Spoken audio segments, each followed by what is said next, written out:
India में भी gaming development के वीडियोस बनने लगे हैं, जिसको शॉर्ट में डेवलॉग्स बोलते हैं, और ये वीडियोस देखने में मज़ा भी बहुत आता है। लेकिन यहाँ पे मैंने एक चीज़ नोटिस की, इन सारे वीडियोस में कार्टून गेम्स को बनाया गया है। अब कुछ लोगों को कार्टून्स पसंद होते हैं, कुछ लोगों को कार्टून्स पसंद नहीं होते। अब अगर मैं अपनी बात करूँ तो मुझे कार्टून से ज़्यादा सुपर हीरोज और एनिमीज देखना पसंद है, तो ऑब्वियसली मुझे उसके डेवलॉग्स या फिर गेम खेलना भी पसंद होगा। अनफॉर्चुनेटली यूट्यूब पे इस कैटेगरी के ऊपर किसी ने भी गेम नहीं बनाई है। So as a super hero fan मेरा फर्ज बनता है कि मैं एक सुपर हीरो गेम बनाऊं, and this is why I made this video.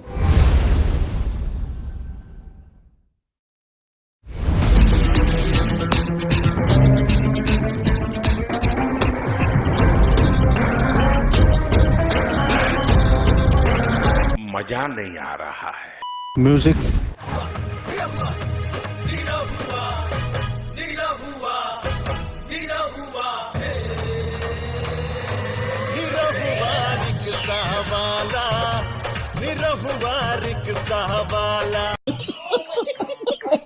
तो सबसे पहले हमें ये डिसाइड करना होगा कि हम किस सुपर हीरो के ऊपर गेम बनाएं, क्योंकि देखो मार्केट में बहुत सारे सुपर हीरोज हैं और सभी को अलग अलग सुपर हीरोज पसंद होते हैं। तो यहाँ पे हम किसी के पर्सनल फेवरेट सुपर हीरो को यूज करने के बजाय हम सुपर हीरो की पॉपुलैरिटी के बेसिस पे उसको सिलेक्ट करेंगे।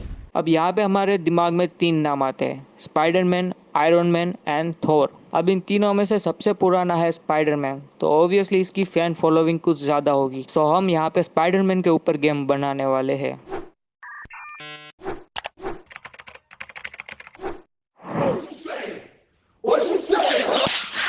सो ये रहा हमारा न्यू प्रोजेक्ट। बिना टाइम वेस्ट किए सबसे पहले हम यहाँ पे ग्राउंड ऐड करेंगे और उसके बाद ऐड करेंगे कैप्सूल। अब देखो कैप्सूल मैंने यहाँ पे इसलिए लिया है क्योंकि हम कैप्सूल को एज अ प्लेयर की तरह यूज करने वाले हैं, और जब सारी फंक्शनलिटी सब कुछ डन हो जाए उसके बाद हम कैप्सूल को प्लेयर के 3D मॉडल के साथ रिप्लेस कर देंगे। अब सबसे पहले हम प्लेयर की मूवमेंट और उसके कैमरा पर काम करेंगे, और ये सारी चीजें मैंने बहुत बार करी हुई है, सो मेरे लिए सिर्फ 5-10 मिनट का काम।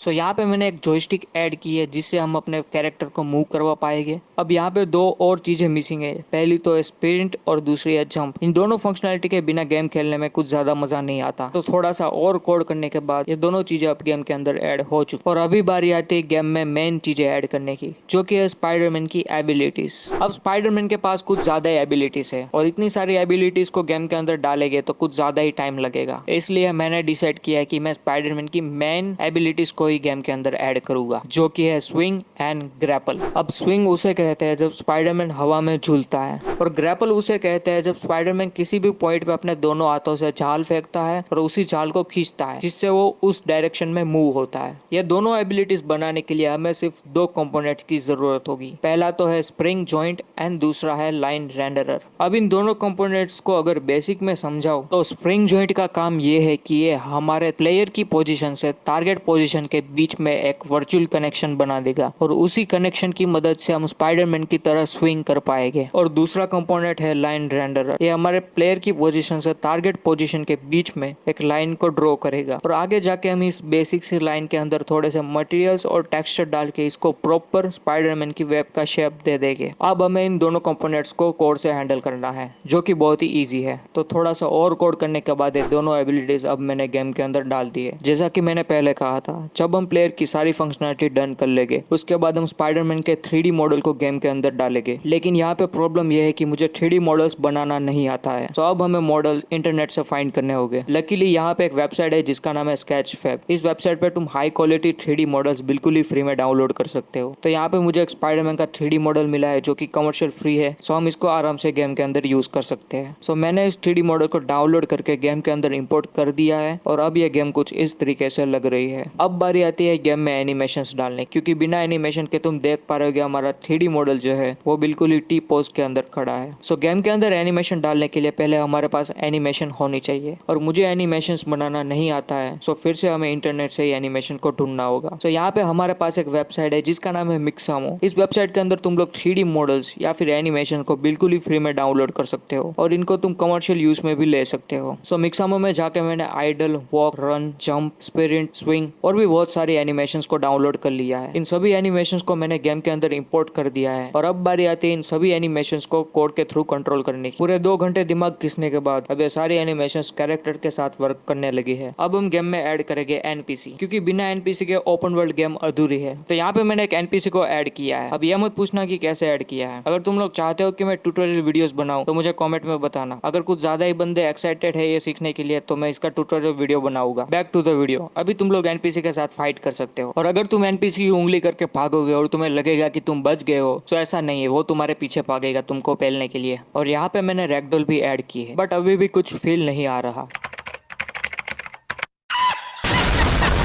तो हमने प्लेयर और एनपीसी दोनों को बना लिया है। तो अब हम इन्वायरमेंट बनाने वाले हैं, क्योंकि अभी तक हम प्रोटोटाइप वाला इन्वायरमेंट ही यूज कर रहे हैं और हम स्पाइडरमैन की गेम बना रहे हैं। तो हमें यहाँ पे सिटी ऐड करना होगा, क्योंकि स्पाइडरमैन ज्यादातर सिटी में ही रहता है और ये गेम ओपन वर्ल्ड होगी तो हमें थोड़ा सा बड़ा सिटी रखना होगा। तो मुझे इंटरनेट पे एक यूनिटी पैकेज मिला है जिसमें सिटी बनाने के लिए जो भी 3D मॉडल्स चाहिए वो सारे 3D मॉडल्स अवेलेबल है और इस पैकेज के अंदर प्रोसीजर जनरेशन की स्क्रिप्ट भी है। अब जिन लोगों को नहीं पता कि प्रोसीजर जनरेशन क्या होता है उन लोगों को मैं शॉर्ट में समझाऊं तो प्रोसीजर जनरेशन उसे कहते हैं जिसमें 3D मॉडल्स के एसेट और कोड के एल्गोरिथम्स को मिक्स करके रैंडम सिटी बनाई जाती है। अब जितनी बार भी तुम यह स्क्रिप्ट यूज करके सिटी बनाने जाओगे उतनी बार वो सिटी पुराने वाले सिटी से अलग होगी, मतलब कि every time new city generate होगी। तो इसी कोड को यूज करके मैंने यहाँ पे हमारी गेम के लिए एक सिटी बना ली है और यह सिटी मैंने गेम वाले सीन के अंदर ऐड भी कर दी है। अब मुझे थोड़ा बहुत फोटोशॉप और इलस्ट्रेटर दोनों यूज करना आता है, तो मैंने गेम के आइकॉन्स, लोगोस और थोड़े बहुत टेक्सचर को भी एडिट करके गेम के अंदर डाल दिया है। अब फाइनली गेम कुछ इस तरीके से लग रही है। अब वीडियो 7 मिनट के आसपास का हो चुका है, तो इसके बाद मैंने क्या ऐड किया वो मैं तुम लोगों को शॉर्ट में बता देता हूँ। इसके बाद मैंने बहुत सारे एनपीसीज को गेम के अंदर ऐड कर दिया है जो कि पूरे सिटी में घूमते रहेंगे और मैंने बहुत सारे फूड सेंटर्स गेम के अंदर प्लेस कर दिए हैं। तो अगर तुम्हारी हेल्थ कम हो जाए तो तुम फूड खा के अपनी हेल्थ को इंक्रीज कर सकते हो। और मैंने एक होम स्क्रीन भी ऐड कर दी है। तभी फाइनली ये पूरी गेम बन चुकी है और इस गेम को मैंने गूगल प्ले स्टोर के अंदर पब्लिश भी कर दिया है। तो